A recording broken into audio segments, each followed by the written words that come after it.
बिस्मिल्लाहिर्रहमानिर्रहीम। अस्सलाम वालेकुम। आज हम नहारी बनाएंगे चिकन की। तो मैंने 3 कप घी लिया था और उसमें ये 3 बड़ी प्याज का भगार बना के रख दिया है।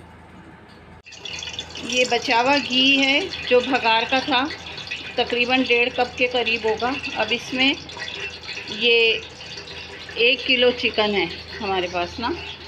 ये हम इसमें 3 टेबल स्पून लहसुन अदरक का पेस्ट डालेंगे और इसको अच्छी तरह फ्राई करेंगे।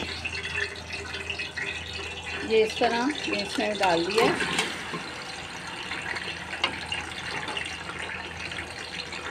और इसमें 3 टेबल स्पून लहसुन अदरक डाल देते हैं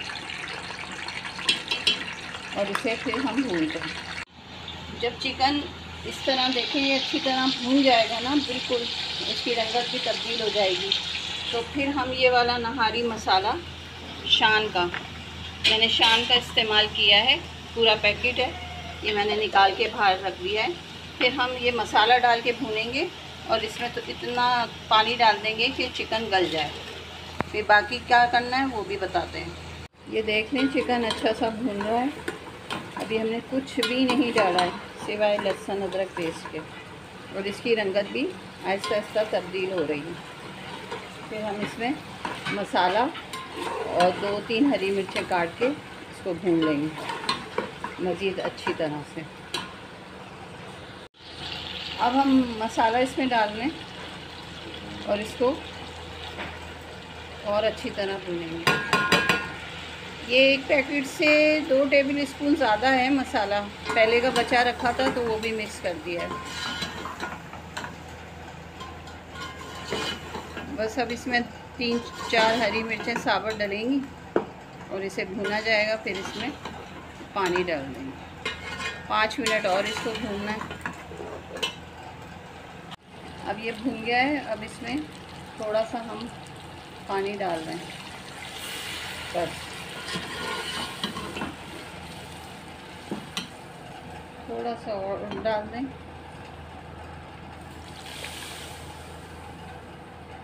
बस अब इसको थोड़ी देर हम पकाएंगे, उसके बाद इसे हरी मिर्च डाल के दोबारा भूनेंगे और फिर बाकी के जो भी मराहिल होते हैं वो सारे हम आपको बताते जाएंगे। जब ये गोश्त गल जाएगा, अभी इसमें हरी मिर्चें डाल के दोबारा हम भूनेंगे और जब ये भून जाएगा फिर पानी डाल के, और इसमें ये वाले मैंने 2 स्पून लिए हैं आटा, ठीक है, ये 2 स्पून आटा लिया है और ये एक प्याज है जिसे बारीक काट लिया है इस तरह से। इसका हम भगार डालेंगे। पहले मुर्गी गल जाए फिर इसे दोबारा भून लेंगे हरी मिर्च डाल के, तो फिर आपको बताते हैं। ये 10 मिनट हमने 1 कप पानी जो डाला था तो उसमें इसको हल्की आंच पे पका लिया था ताकि ये थोड़ी सी पक जाए। अब इसमें हम 5 ये साबुत हरी मिर्चें डाल के इसे दोबारा भूनेंगे। फिर इसमें हम पानी डालेंगे और उसके बाद वो जो आटा मैंने आपको दिखाया था उसको पानी में घोल के और वो इसमें डलेगा। और जब ये आटा डलेगा तो तकरीबन ये आधा घंटा बिल्कुल हल्की आंच पे पकेगा।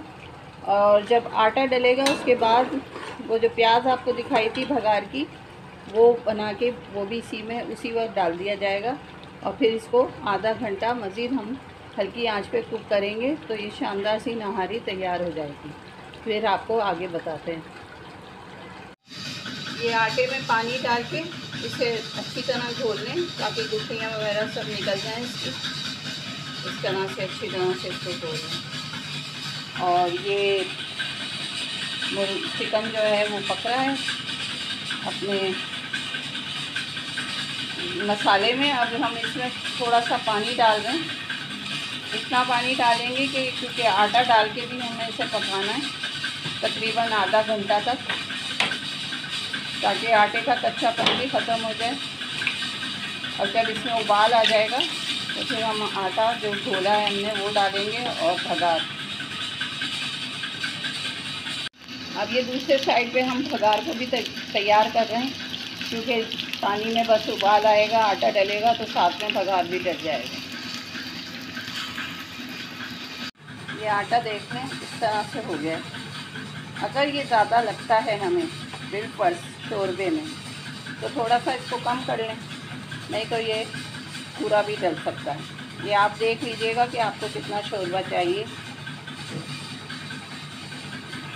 अब शोरबा पक रहा है, आटा डालते हैं इसके अंदर, आहिस्ता आहिस्ता डलेगा और हिलाते जाएं ताकि गुठलियाँ नहीं बने।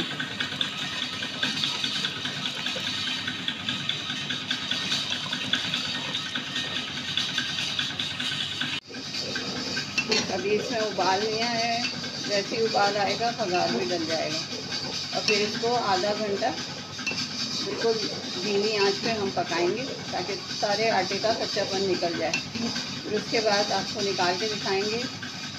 और अगर हमारी रेसिपी आपको अच्छी लग रही है तो प्लीज़ लाइक, शेयर और सब्सक्राइब कर दें, बड़ी मेहरबानी होगी। थोड़ा सा ख्याल करें। बस अब ये मैं इसमें भगार डाल रही हूँ। बिस्मिल्लाहिर्रहमानिर्रहीम।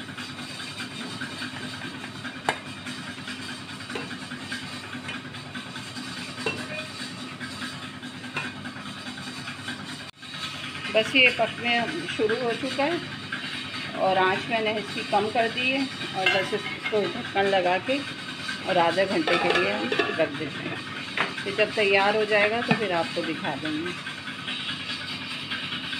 ये माशाल्लाह से हो गई है ना चिकन की निहारी तैयार। बहुत ज़बरदस्त बनी है, आप देख सकते हैं। और ये इसके साथ हरा मसाला है। बनाइएगा और ज़रूर बताइएगा आपको हमारी रेसिपी कैसी लगी है। अगर अच्छी लग रही है तो लाइक, शेयर, सब्सक्राइब करते हैं और अपनी बहन को दुआओं में याद रखें। हमारी कोशिश यही है कि हर चीज़ बहुत आसानी से आपको बताएं और ताकि आप किसी बगैर परेशानी के बहुत आसानी से कुकिंग कर सकें। अल्लाह हाफिज़।